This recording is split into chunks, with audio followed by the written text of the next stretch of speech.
There is a quiet crisis in the American economy. Our youngest generations of Americans cannot afford to buy a home.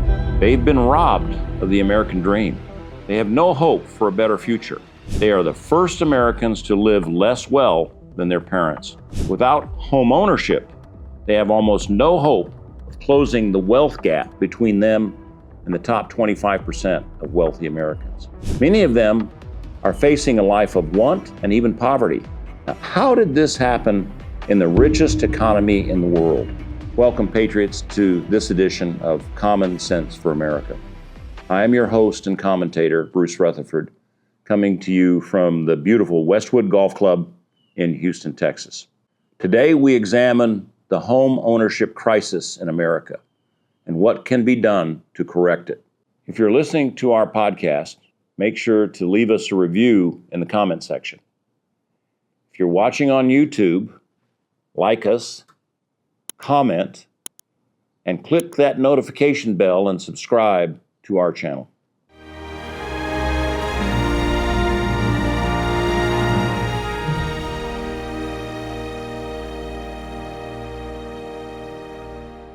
Now to our housing crisis. In May 2024, a report from the National Association of Home Builders shows that 77% of Americans cannot afford to buy a median-priced home. That's $495,000 for a home. 70%, more than 90 million American households, could not afford a $400,000 home. 49% of Americans, almost half, cannot afford to buy a home that costs $250,000. There are two primary causes for this crisis. First, people cannot afford the high cost of home ownership. And second, they cannot accumulate the 10 to 20% down payment needed for a home mortgage. Now let's deal with the down payment problem first. Inflation has driven the cost of living up faster than incomes have risen during the same time. Now, getting inflation under control is much more important than we realize when we consider its effect on our housing crisis.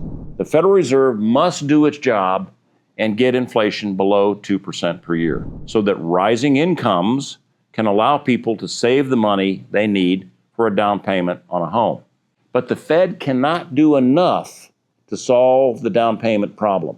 Congress must pass the common sense tax laws we have advocated to allow people to keep and save their hard-earned money. We call for a $50,000 tax exemption rising over 10 years to $100,000, whereby no taxpayer would pay any income tax until exceeding the exempt amount. Now, in return, all other deductions and exemptions would be eliminated. Above the exempt amount, everyone would pay a flat tax. Now, we suggest 25%.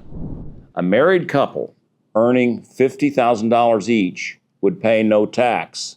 In 10 years, they could earn $100,000 each and pay no tax.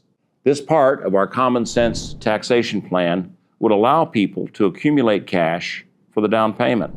To make 90% mortgages more available, Congress should pass a law requiring any mortgage lender who sells a 90% mortgage, and they all do, to guarantee to buy back any defaulting loan at par, that means at 100% of its then current value, during the first 3 years of the loan. This will make the 90% mortgage a great investment, lower their interest rate, and increase the availability of 90% loans. Now, it'll force lenders to be careful to get accurate appraisals for new home purchases. Lenders will continue to require borrowers to have mortgage insurance against the loss of the top 10% of the loan amount. Now, the average appreciation in home values over the last 5 years was 8 to 9%. For most loans, the loan-to-value ratio of a 90% loan drops to less than 80% of the then current loan amount within 2 years. Now, once the loan-to-value is 80% or less, the lender's guarantee and the borrower's mortgage insurance can sunset. That means it can go away. This rapid appreciation is a big reason young people should strive to buy a home as soon as possible. Now let's deal with the ongoing costs of home ownership. Now, the biggest ongoing cost of home ownership is the mortgage payment, which consists of 4 parts: principal, payments on the loan, interest on the loan, taxes, and insurance. Interest is the biggest single item. An 80% loan on a $400,000 home purchase is $320,000. At 6.5%, that 29-year loan has a monthly principal and interest payment of $2,045.48. If the interest rate is lowered to 5%, the P&I payment drops to $1,743.55.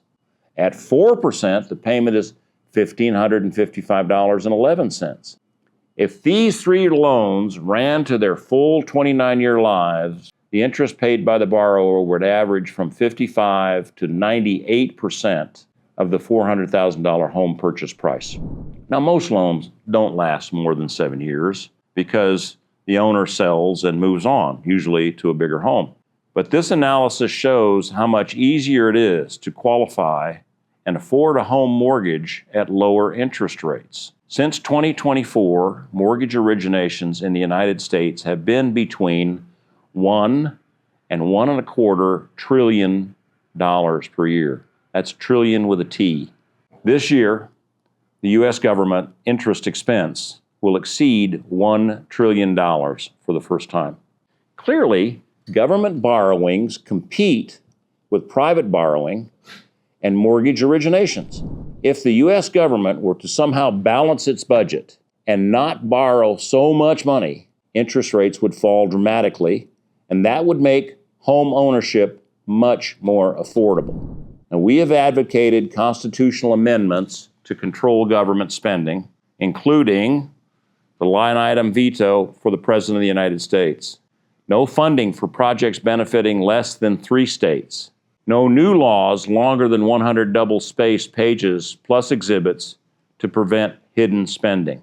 We've also proposed common sense taxation to raise more revenue without burdening the poor or the middle class. Look at our episode on common sense taxation for all the details. But what about the cost of building the home itself? Land is the biggest single cost, and it keeps getting more expensive. Will Rogers said that land would always go up in value because, quote, they ain't making no more of it, end quote. And what can we do about land costs? Government regulations make land development more expensive and increase the cost of land to developers and to home purchasers. Local governments could easily review their regulations to reduce the costs of land home buyers must pay in the cost of their new home. It is interesting to note that 5 of the top 10 median home prices are in California, where regulations for land development and new homes are the heaviest. It's important for us to know that local government regulations are an important part of the land cost problem. But they are fixable. But we must demand our local politicians do their job. We could go on and on with this examination because there are so many ways to lower the cost of home ownership. It's very complicated. It's a very big problem, from construction methods and materials to energy conservation. But time doesn't permit that right now, today. We will revisit details of this issue in subsequent episodes. But for now, please discuss this issue with your children and grandchildren and see what they think. Tell us about their thoughts in our comments section. We would love to know their mind on this issue. I hope you will join us next time for a review of global warming and the conflicting science on that issue. Until then, may God bless you and yours, and God bless America.